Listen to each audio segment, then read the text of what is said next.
Hello everyone. तो आज की वीडियो के अंदर हम अपना हिंदी का नेक्स्ट लेसन प्लान डिस्कस करने वाले हैं और आज के जो हमारा लेसन प्लान का टॉपिक है वो है प्रत्यय।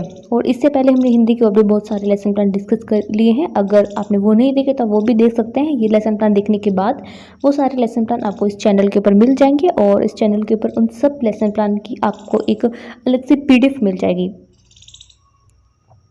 तो PDF अगर आपको किसी को चाहिए तो उसका जो लिंक है आपको मैं इस वीडियो के डिस्क्रिप्शन में दे दूंगी। वहाँ पे जो वेबसाइट है तो वहाँ पे आपको वो सारी PDF मैंने अपलोड कर दी। उस वेबसाइट से आप जो कि सारी PDF देख सकते हैं। तो लेसन प्लान बनाने के लिए सबसे पहले आपको जनरल इन्फॉर्मेशन लिखनी होती है। ये मैंने अपने पहले की जो वीडियोस है उनके अंदर अच्छे से डिटेल के अंदर एक्सप्लेन कर दिया है। तो यहाँ पर जो कि हम सिर्फ इसको ब्रीफ में ही देखेंगे। अगर आपको डिटेल्स देखनी है तो आप पहले वाली वीडियोस देख लें जहाँ पर मैंने सारे हिंदी के लेसन प्लान अपलोड किए हैं। वो सारी आपको जो कि उसकी अलग से प्लेलिस्ट भी मिल जाएगी। तो आप जाकर वो प्लेलिस्ट दे सकते हैं जहाँ पे हिंदी के सारे लेसन प्लान अपलोड किए गए हैं। तो इस तरह से आप पहले अपनी जनरल इन्फॉर्मेशन लिख देंगे। उसके बाद आपको यहाँ पे अपने उद्देश्य लिखने होते हैं कि ये जो आप सब्जेक्ट बच्चों को करा रहे हैं वो करवाने के पीछे आपका क्या एम है। जो हमारे उद्देश्य होते हैं वो दो तरह के होते हैं। पहले हमारे पास आते हैं सामान्य उद्देश्य और उसके बाद हमारे पास आते हैं विशिष्ट उद्देश्य। तो पहले हम यहाँ पर सामान्य उद्देश्य लिखेंगे। सामान्य उद्देश्य हमारे सब्जेक्ट से रिलेटेड होंगे कि आप जो सब्जेक्ट स्टूडेंट को करवा रहे हैं उसके पीछे करवाने का आपका क्या एम है। तो यहाँ पर हम सामान्य उद्देश्य लिख देंगे। फिर आता है विशिष्ट उद्देश्य। जो विशिष्ट उद्देश्य होते हैं वो हमारे टॉपिक से रिलेटेड होते हैं। तो हमारा जो आज का टॉपिक क्या है वो है प्रत्यय। तो ये टॉपिक करवाने के पीछे आपका क्या है, मैं इस टॉपिक से आप स्टूडेंट को क्या चीज़ सिखाना चाह रहे हैं। तो इस तरह से आप यहाँ पे चीज़ लिखें। जैसे कि फर्स्ट है ज्ञानात्मक, सेकंड है अर्थ ग्रहण, थर्ड है अभिव्यक्ति, साथ में इनके सामने आप लिखेंगे अपेक्षित व्यवहारगत परिवर्तन। फिर आते हैं रचनात्मक और उसके बाद आपके पास आते हैं कौशलात्मक। इस तरह से आप अपने उद्देश्य लिख देंगे। फिर आते हैं सहायक सामग्री। सहायक सामग्री में आप चौक, डस्टर, ब्लैक बोर्ड इस तरह के मटेरियल लिख सकते हैं अगर आपने क्लासरूम में इस तरह के मटेरियल यूज़ किए हैं तो। उसके बाद आप यहाँ पे शिक्षण विधि लिखेंगे, आपने कौन सी शिक्षण विधि का यहाँ पर यूज़ किया है। उसके बाद नेक्स्ट हमें लिखना होता है पूर्व ज्ञान। यहाँ पर जो कि हम स्टूडेंट की प्रीवियस नॉलेज को टेस्ट करेंगे ये जानने के लिए कि इस टॉपिक के बारे में वो पहले से कितना जानते हैं। उसी की बेस के ऊपर हम अपना आगे का जो टॉपिक है वो स्टार्ट करेंगे। तो यहाँ पर हम 2 कॉलम बना लेंगे। हेडिंग डाल देंगे प्रस्तावना। फर्स्ट कॉलम होगा छात्र अध्यापिका क्रिया और सेकंड होगा विद्यार्थी क्रियाएं। छात्र अध्यापिका क्रिया के अंदर आप स्टूडेंट से कौन कौन से क्वेश्चंस पूछते हैं वो आप लिखेंगे और विद्यार्थी क्रिया के अंदर स्टूडेंट उन क्वेश्चंस का क्या आंसर देते हैं आपको वो लिखना होगा। जैसे कि यहाँ पर फर्स्ट टीचर क्वेश्चन पूछता है सामाजिक शब्द का मूल शब्द क्या होता है, तो बच्चे आंसर करते हैं समाज। उसके बाद सेकंड क्वेश्चन है सामाजिक पद का संधि विच्छेद क्या होता है, तो बच्चे कहते हैं समाज प्लस इक। फिर आते हैं नेक्स्ट हमारे पास उद्देश्य कथन। यहाँ पर क्या है, जो टीचर है वो अपने टॉपिक की अनाउंसमेंट करता है। वो बच्चों को कहता है कि आज जो क्या हम प्रत्यय के बारे में विस्तार से अध्ययन करेंगे। फिर नेक्स्ट हमारे पास आता है प्रस्तुतिकरण। प्रस्तुतिकरण के अंदर आप जो क्या है आप अपने टॉपिक से रिलेटेड कुछ इस तरह से जो क्या है वाक्य यहाँ पर लिख सकते हैं। स्टूडेंट को अपना टॉपिक करवाने से पहले यहाँ पर जो आपका टॉपिक है उसको आप डिटेल के अंदर एक्सप्लेन करना स्टार्ट करते हैं।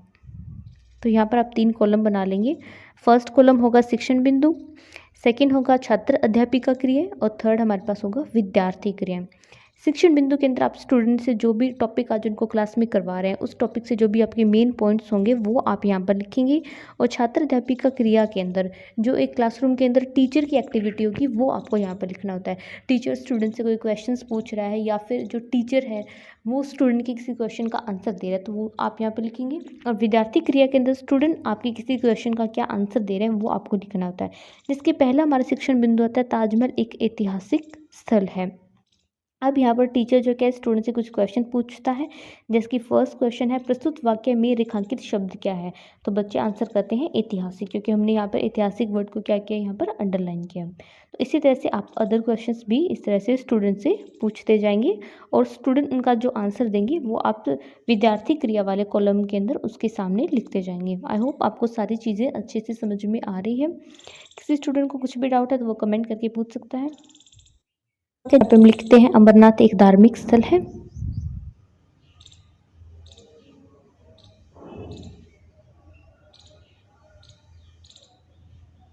रिलेटेड जो क्या स्टूडेंट से यहाँ पर क्वेश्चन पूछेंगे उसी तरह से जैसे हमने पहले पूछा और यहाँ पर हम देखेंगे कि स्टूडेंट इनका क्या आंसर दे रहे हैं। तो इस तरह से यहाँ पर ये क्वेश्चंस लिखे गए हैं। सामने उनका जो क्या आंसर लिखा गया। आप चाहें तो यहाँ से भी सेम यही क्वेश्चन स्टूडेंट से पूछ सकते हैं और उनका आंसर लिख सकते हैं, और आप चाहें तो इनमें कुछ चेंज करके भी यहाँ पर आप लिख सकते हैं। फिर थर्ड वाक्य आता है, आज मौसम सुहावना है, और आप इससे रिलेटेड यहाँ पे क्वेश्चंस पूछेंगे और जो स्टूडेंट आंसर देंगे वो आप इसके सामने इस तरह से लिखते जाएंगे।